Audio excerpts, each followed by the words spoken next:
तो I think this question is clear to you. आपने check किया, लेफ्ट हैंड साइड लिया उसके डायमेंशंस लिए, राइट हैंड साइड लिया उसके डायमेंशंस लिए, दोनों बराबर आए तो आपकी क्वेश्चन वैलिड है। कंटिन्यू कर रहे हैं हम सेम टॉपिक। अब नेक्स्ट कह रहा है चेक करो t is equal to 2 pi root of l by g, जहां पर t टाइम पीरियड है, l लेंथ है और g ग्रेविटेशनल एक्सेलरेशन है। ये भी आपको अपने आप चेक करके दिखाने हैं। t is equal to 2 pi root of l by g और दूसरा है p is equal to f by v, जहां पर p को क्या बोलते हैं हम, पावर, f को बोलते हैं फोर्स और v को बोलते हैं वेलोसिटी। जो सिंबल बोले यही यूज करने। तो ये दो क्वेश्चंस अभी आपको अपने आप चेक करके दिखाने हैं और अगर इनमें कोई डाउट्स होंगे तो आप मुझसे डिस्कस करेंगे। इन क्वेश्चंस को कॉपी करिए, नोट करिए इनको, फिर हम अगला क्वेश्चन देते हैं आपको। ठीक है, नेक्स्ट क्वेश्चन लिखते हैं तीसरा। कह रहे small f is 1/2l square root of t by m, जहां पर स्मॉल एफ जो है वो फ्रीक्वेंसी को सिंबलाइज कर रहा है, l लेंथ को रिप्रेजेंट कर रहा है, t टेंशन है और आपको शायद याद होगा टेंशन फोर्स होता है, और m is mass per unit length. ध्यान देना मास नहीं है, मास पर यूनिट लेंथ। कह रहे चेक करिए इस इक्वेशन को। पहले हम चेक करते हैं इनके डायमेंशंस क्या होते हैं। बताइए जरा फ्रीक्वेंसी के डायमेंशंस क्या होते हैं। व्हाट इज फ्रीक्वेंसी, t-1 है ना, डायमेंशन चेक कर लेते हैं, t-1। What is length, l। What is tension, force, mlt-2। What is m, m is not mass, it is mass per unit length, यानी मास अपॉन लेंथ, यानी ml-1। Is it clear. इनको use करिए और same format में solve करिए। पहले LHS फिर RHS, LHS के डायमेंशंस और RHS के डायमेंशंस निकालिए और चेक करिए वेदर इट इज करेक्ट और नॉट। इसको भी आप अपने आप चेक करिए, मैंने आपको हिंट दे दिया है, you can solve it. I think it is clear to you. Next time moving on to application number 2। Second application है फॉर्मूला बनाना to establish relation between physical quantities।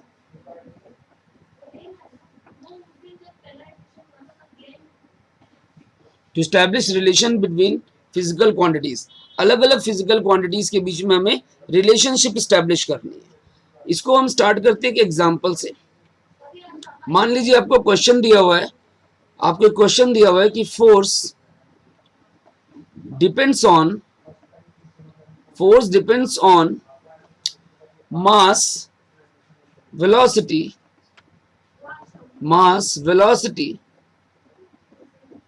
and radius r। force depends upon mass, velocity and radius। Question है find relation for force if constant of proportionality k is 1। ये question में दिया हुआ है k is 1, constant of proportionality 1 है, आपको force का formula निकालना है। क्वेश्चन फिर से समझते हैं, फोर्स का फॉर्मूला निकालना है किसके टर्म्स में, in terms of mass, velocity and radius. इनके टर्म्स में फोर्स का फॉर्मूला निकालना है अगर कांस्टेंट 1 है तो। This is your question. तो let us move on to the solution. ध्यान से देखिए, force depends upon mass, velocity and radius. तो सबसे पहला स्टेप्स ध्यान दीजिएगा। F डिपेंड्स अपॉन यानी प्रोपोर्शनल टू mv/r। जो नाम दिए उनको लिख लो और आपको इस क्वेश्चन में इनकी पावर सॉल्व करनी। क्या सॉल्व करनी, पावर्स। इसकी क्या पावर है, इसकी क्या पावर है, इसकी क्या पावर है, डायमेंशंस का यूज करके वो पावर फाइंड आउट करनी है। तो हम इनकी पावर कुछ एज्यूम कर लेते हैं। मान लेते हैं m की पावर x है, v की पावर y है और r की पावर z है। हमने एज्यूम कर लिया कि m की पावर x है, v की पावर y है और r की पावर z है। क्लियर। तो force is proportional to mvr, let their powers are x y z। ये मेरा पहला स्टेप है। सेकेंड स्टेप में टेक डायमेंशंस बोथ साइड्स, दोनों साइड्स के डायमेंशंस लो। जब आप दोनों साइड्स के डायमेंशंस लोगे तो देखिए फोर्स के डायमेंशन क्या आ रहे हैं, पता है ना आपको, mlt-2। मास के डायमेंशंस m, पावर क्या है x, velocity is lt-1, power क्या है y, radius is length, power क्या है z। क्लियर। इसको ओपन करके सॉल्व करिए। बेस रिपीट नहीं होना चाहिए, जैसे l 2 बार है या m 2 बार है या t 2 बार है, उसको बेस को कॉमन करके सॉल्व करिए। देखिए कैसे, m की पावर है x, l की पावर ओपन करिए 1 इंटू वाई, t की पावर माइनस वाई, l की पावर z। अब इसको आगे करते हैं, m की पावर x, l की power y plus z, t की पावर माइनस वाई। देखिए l 2 बार था ना, पावर्स को ऐड कर दिया, और इस साइड क्या है mlt माइनस 2। ये मेरा सेकेंड स्टेप हो गया। एक बार फिर, m is mass, v is velocity, r is length, power x y z, इसको सॉल्व किया, ये यहां तक आ गया। सेकेंड स्टेप कंप्लीट हुआ। थर्ड स्टेप में हमें दोनों साइड डायमेंशंस को कंपेयर करना है। कंपेयर बोथ साइड्स डायमेंशंस को। जब दोनों साइड कंपेयर करना है, क्या कंपेयर करना है, पावर्स को। यहाँ m की पावर क्या है x, और यहाँ m की पावर क्या है 1, तो मेरे पास x की वैल्यू आ गई 1। समझ में आया? m की पावर क्या है, देखिए m की पावर x, और यहाँ m की पावर क्या है 1, तो x is equal to 1। l की पावर क्या है यहाँ पे y plus z, y plus z। दूसरी साइड देखिए l की पावर y प्लस z, इधर 1, तो y plus z is also 1। t की पावर माइनस वाई कितना होगा, जल्दी बोलो। इधर t की पावर क्या है -2, तो minus y is -2। Clear? m से m की पावर, l से l की पावर, t से t की पावर को कंपेयर किया। अब इन तीनों इक्वेशंस को सॉल्व करके आपको x y z निकालना है। देखिए जरा तीनों को ध्यान से, x तो 1 आ गया आपका, देखिए जो सिंगल है उन्हें पकड़ लीजिए अकेले अकेले, x 1 है, और y 2 आ गया, देखिए y 2 आ गया, और z, इस इक्वेशन को यूज करिए, z is 1 minus y, z is 1 minus y, तो 1 माइनस वाई क्या है 2, तो 1 माइनस वाई हो गया -1, यानी z की वैल्यू आ गई -1। ये मेरा थर्ड स्टेप कंप्लीट हो गया। आपने x निकाला, y निकाला, z निकाला। अब x, y और z तीनों को उठा के फर्स्ट इक्वेशन में रख दो, तीनों को उठा के फर्स्ट इक्वेशन में रख दो। Put in equation 1। देखिए, force proportional to m v r. m की पावर क्या थी x कितना है 1, v की पावर है y 2, r की पावर है z -1। क्लियर? तो आगे f proportional to m v r power x y z की वैल्यू डाल दी। f proportional to m v square, जो भी नेगेटिव है उसको नीचे ले आओ, नेगेटिव पावर को नीचे लाइए, तो r की पावर क्या हो गई, नीचे आ गई, -1 थी, नीचे आ गया, तो फॉर्मूला बन गया m v square by r. अब प्रोपोर्शनलिटी ओपन करिए, कुछ कांस्टेंट आएगा k, और k की वैल्यू आपको क्वेश्चन में हमेशा दे रखी होगी, पाई 2, पाई 1, 2, 3 जो भी दिया हो। यहाँ पर k दिया हुआ है 1, 1 रखिए k को।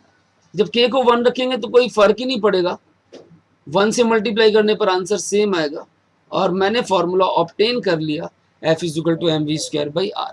यहाँ तक ध्यान से देखिए, अगर कोई डाउट है तो आप मुझसे दोबारा कंसल्ट कर सकते हैं। Note it down. Next moving on to one more example. कह रहे time period t depends on mass, length and gravitational acceleration. Time period depends upon mass, length and gravitational acceleration. Find relation if k is equal to 2 pi. आपको relation find out करना है अगर k की value कितनी दे रखी है 2 पाई। Clear? Solution करते हैं स्टेप बाय स्टेप, ट्राई करते हैं। पहले आप ट्राई करिए, वीडियो पॉज करके ट्राई करिए, फिर देखते हैं सॉल्यूशन। क्या कहा है, टाइम डिपेंड्स अपॉन यानी प्रोपोर्शनल टू, जो बोला है mlg रख लो, पावर मान लो x y z, abc कुछ भी मान लीजिए, ये मेरी पहली इक्वेशन है। अब दोनों साइड डायमेंशंस लीजिए, t is time, m is mass, l is length, g is gravitational acceleration lt -2, और पावर क्या है z। m की पावर x, l की पावर y, और g इज lt -2, इसकी पावर z। m की पावर x, l की power y, l की पावर z, l की t की पावर -2 z। देखिए l 2 बार आ रहा है, साथ करिए, मैच करिए, जो आपने सॉल्व किया है यही आ रहा है, आ रहा है।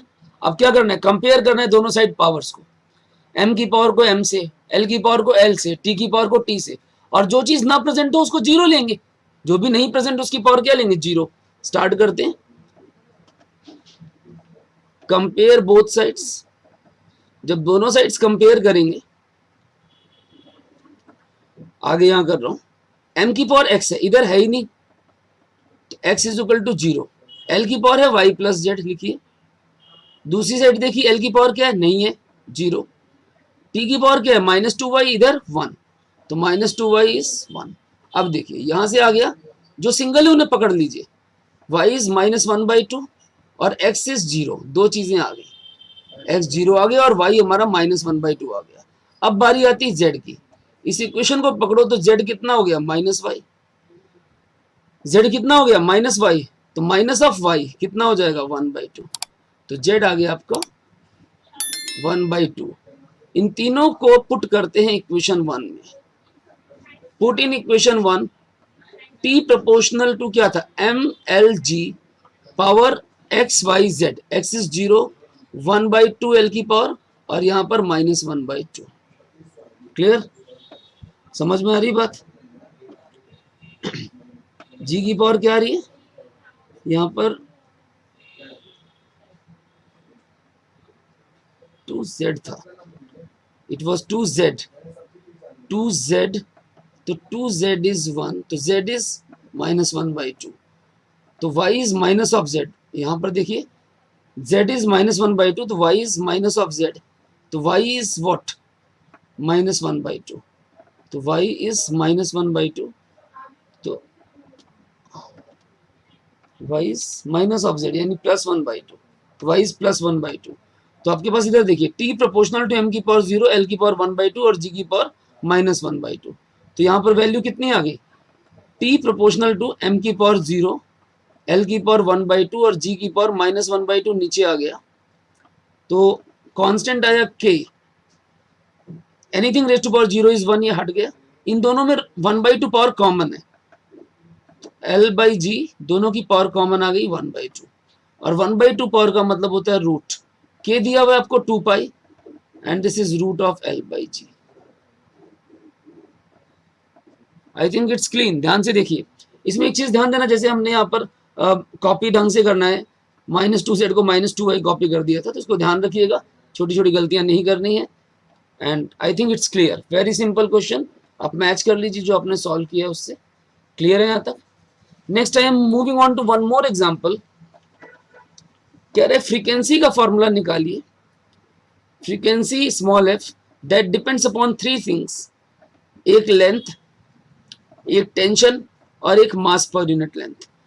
L इज लेंथ, बता रखा है नाम आपको, T इज टेंशन, क्वेश्चन में बताया होता है, M is mass per unit length यानी mass by length, and constant is half.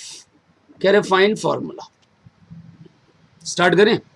देखिए फ्रीक्वेंसी प्रोपोर्शनल टू, तीन नाम दिए हुए, LTM, पावर ले ली x y z, first equation. अगले स्टेप में दोनों के डायमेंशंस लिखिए, frequency is t-1, length is L, tension is MLT-2, power is y, M is mass per unit length ML-1, power is z। Is it clear. फिर से देखिए, frequency is t-1, length is L, tension is MLT-1 and mass is ML-1, तो L की power x, यहां पर L की power y, एक साथ कर लो, चाहो तो आप स्टेप बढ़ा सकते हो, L की पावर -z। एक बार खुद सॉल्व करके देखिए, फिर वीडियो पॉज करके देखिए, फिर चेक करिए, L की पावर x, L की पावर y, L की पावर -z, सारे L एक साथ, M की पावर देखिए y और यहाँ पर M की पावर z, तो y प्लस z, t एक ही बार है, t की पावर -2y। ये आ गया आपका result. Second step complete. Third step, compare both sides. जब दोनों साइड्स कंपेयर करेंगे तो क्या मिलेगा, L की पावर है x plus y minus z and that is 0, M की पावर है y plus z that is again 0, T की पावर है -2y दैट इज -1, तो यहां से आ गया y is 1/2। Check it out, आया। अब देखो y को इनमें से किसी में भी रख सकते हैं, इसमें रखिए, यहां से आएगा z is -y that is -1/2, एक और आ गया, यहां पर रखिए x, इसको सॉल्व करिए, x कितना है z माइनस वाई, तो -1/2 माइनस में 1/2 दैट इज -1, तो x आ गया -1। क्लियर, आपके पास तीनों वैल्यूज आ गई, x इज -1 सॉल्व करके देखिए, y is 1/2 and z is -1/2, put करो इक्वेशन 1 में, इक्वेशन 1 में रखेंगे f is proportional to l t m, l की पावर है एक्स, क्या है -1, ये 1/2 वाई और ये z -1/2, तो जो नेगेटिव है वो नीचे आ गया, t ऊपर m नीचे, दोनों की पावर सेम है 1/2, और प्रोपोर्शनलिटी हटाओ, कांस्टेंट आएगा k, k की वैल्यू क्वेश्चन में दे रखी है 1/2, पुट करिए, ये आ गया 1/2l, 1/2 और 1/l 1/2l, और 1/2 पावर को लिख दिया रूट, तो root of t by m, this is my formula. क्या फॉर्मूला है, f is equal to 1/2l square root of t by, this is the result for third question. ध्यान से देखिए आप इसके सॉल्यूशन को, और यहाँ तक कोई डाउट है तो आप इस वीडियो को रिप्ले कर सकते हैं और मुझसे दोबारा भी पूछ सकते हैं। क्लियर है आपको? तो कुल मिलाकर के जैसे आपके पास frequency depends upon length, tension and mass per unit length दिया हुआ था, तो इनकी पावर आपने एज्यूम की एक्स वाई जेड, दोनों साइड डायमेंशंस लिखे, डायमेंशंस को सॉल्व किया, बेस कॉमन किए, फिर दोनों साइड पावर्स को कंपेयर किया, इक्वेशंस को सॉल्व करना है जैसे हम लीनियर इक्वेशंस वगैरह सॉल्व करते थे, टू वेरिएबल, सिंगल वेरिएबल, जैसा भी आपने छोटी क्लासेस में पढ़ा हुआ है। Solve these equations, get the values of x Y z, और इन तीनों को फर्स्ट इक्वेशन सबसे पहले वाली, डायमेंशन वाली में नहीं, डायमेंशन से पहले वाली इक्वेशन में रखिए, रख के देखिए जो नेगेटिव पावर है नीचे लाइए, कांस्टेंट की वैल्यू डालिए, and you will get the final result. This is what second application is. I think it is clear to you. तो आप लोगों ने दो एप्लीकेशंस देखे कि इक्वेशंस को चेक कैसे करते हैं। रिकॉल करवाऊं, पहले एलएचएस लीजिए, उसके डायमेंशंस निकालिए, फिर राइट हैंड साइड आरएचएस लीजिए, उसके डायमेंशंस निकालिए, दोनों बराबर है तो इक्वेशन सही है, और अगर बराबर नहीं है तो इक्वेशन गलत है। क्लियर? सेकेंड इक्वेशन का फॉर्मूला बनाना, डिपेंडेंसी बता रखी है कि कौन सा फॉर्मूला बनाना है, किन किन वेरिएबल्स के टर्म्स में, उन वेरिएबल्स को प्रोपोर्शनलिटी में लीजिए, उनकी पावर से एज्यूम करिए X Y Z A B C कुछ भी वेरिएबल्स, दोनों साइड डायमेंशन लिखिए, फिर दोनों डायमेंशंस को कंपेयर करिए। जब आप डायमेंशंस को कंपेयर करेंगे आपको एक्स वाई जेड इनकी वैल्यू पता चल जाएगी। वापस फर्स्ट इक्वेशन में डालिए, जो नेगेटिव पावर से नीचे लाइए, पॉजिटिव पावर्स को ऊपर रहने दीजिए, कांस्टेंट की वैल्यू डालिए, and you will get the result. I think it's clean, समझ में आना चाहिए यहाँ तक आपको। क्लियर है? तो let us focus on to sheet again, और हम थर्ड एप्लीकेशन की तरफ बढ़ते हैं। थर्ड एप्लीकेशन क्या था? To convert units from one system to another. तो कन्वर्जन करने से पहले मैं आपको सिस्टम ऑफ यूनिट्स के बारे में कुछ बताना चाहूंगा। सिस्टम ऑफ यूनिट्स, पहले हम इस पे फोकस करते हैं। सिस्टम ऑफ यूनिट्स, तो आपको याद रखना है लेंथ, मास और टाइम, इनके बेसिस पे हमने अलग अलग तरह के सिस्टम देखे हुए हैं। आपको याद रखने, ये शायद आपने पहले भी देखे हों, और नहीं भी देखे हों तो अब याद रख लीजिए। एक है आपका CGS, एक है MKS, और एक है FPS सिस्टम। CGS, इनका फुल फॉर्म लेंथ, मास और टाइम के बेसिस पे CGS, C centimetre, G is gram, S is second, M is metre, K is kilogram, T is second. MKS metre kilogram second, FPS foot, P is pound, and S is second. तो CGS centimetre gram second, MKS metre KG second, ये दोनों system France के लोगों ने दिए थे। इसको हम फ्रेंच सिस्टम बोलते हैं। क्या बोलते हैं? French system of measurement. FPS is foot pound second, ये ब्रिटिशर्स का सिस्टम है, we call it British system. क्या बोलते हैं? British system. अब इस तरह फ्रांस वालों ने दो सिस्टम दे दिए, ब्रिटेन वालों ने भी अपना सिस्टम दे दिया। हर कंट्री अगर अपना अपना सिस्टम देने लग गई तो बहुत सारे सिस्टम बन जाएंगे, और बहुत सारे सिस्टम का प्रॉब्लम है कि हम आपस में नॉलेज को तो एक्सचेंज कर ही नहीं पाएंगे, सबकी यूनिट्स अलग अलग हैं, सब अलग अलग बात करेंगे, और साथ में इंटरनेशनल ट्रेडिंग में भी प्रॉब्लम होगी। तो इस प्रॉब्लम को ओवरकम करने के लिए सारी कंट्रीज ने एक मीटिंग ऑर्गेनाइज की और डिसाइड किया, एक एग्रीमेंट किया कि हम सब लोग एक ही सिस्टम को फॉलो करेंगे, और उस एक ही सिस्टम का नाम रखा गया SI सिस्टम। इसका फुल फॉर्म है proper system de international standards.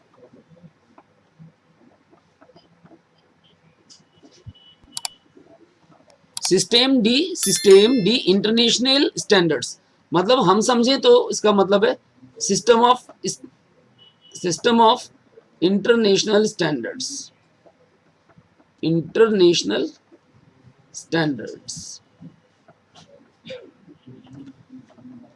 तो we understand it, system of international standards मतलब सारे देशों का एक कंबाइंड सिस्टम, इंटरनेशनल सिस्टम, हर कंट्री का अलग अलग नहीं है। सेवियर्स करके एक जगह है फ्रांस में, सेवियर्स इन फ्रांस, वहां पर आपने एक मीटिंग ऑर्गेनाइज की सारी कंट्रीज ने और एक कॉमन सिस्टम फॉलो करने का डिसाइड किया एंड इसका नाम रखा गया एसआई सिस्टम।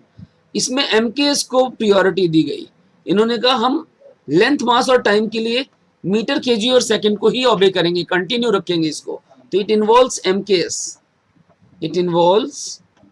एमकेएस और उससे बनने वाली जितनी भी डिराइव्ड यूनिट्स हैं, फर्स्ट लेक्चर में अपने डिराइव्ड यूनिट्स पढ़ी हुई हैं, जितनी भी डिराइव्ड यूनिट्स एमकेएस से बन रही हैं वो सारी की सारी आपकी एसआई में आती हैं। It involves MKS and other related units. और मोर ओवर अगर आपको ध्यान हो, ये सारी यूनिट्स आपस में मल्टीप्लाई डिवाइड हो करके नई नई यूनिट्स बनती जाती हैं डिराइव्ड में। याद है ना, न्यूटन को मीटर से मल्टीप्लाई किया, क्या बना था? जूल। याद है, Newton into metre is joule and joule upon second is watt. तो आपस में मल्टीप्लाई डिवाइड करके नई नई यूनिट्स जहां बन जाती हैं, ऐसे सिस्टम को हम बोलते हैं कोहेरेंट सिस्टम। तो याद रखना, it is a coherent system. ये काफी इंपॉर्टेंट बात है। It is a coherent system because all units in this system are interconvertible. This system are interconvertible. जितनी भी यूनिट्स हैं वो सारी इंटरकन्वर्टिबल हैं, मतलब they can be multiplied and divided आपस में।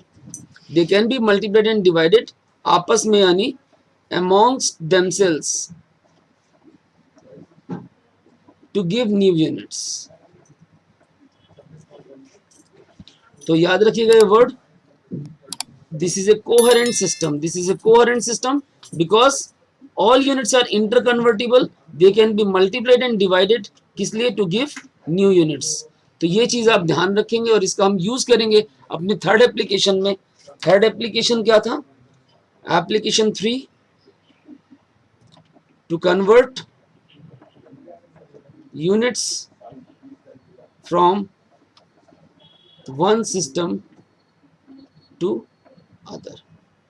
So how to convert the units, that we'll be studying in the next lecture and I think it's clear till this point। तो तीनों एप्लीकेशंस आपको बहुत अच्छे से मास्टरी करनी है। आज आपने 2 पढ़े, थर्ड एप्लीकेशन का हमने बेस प्रिपेयर किया और थर्ड एप्लीकेशन हम कंटिन्यू करेंगे आपके नेक्स्ट लेक्चर में। Till then goodbye, see you.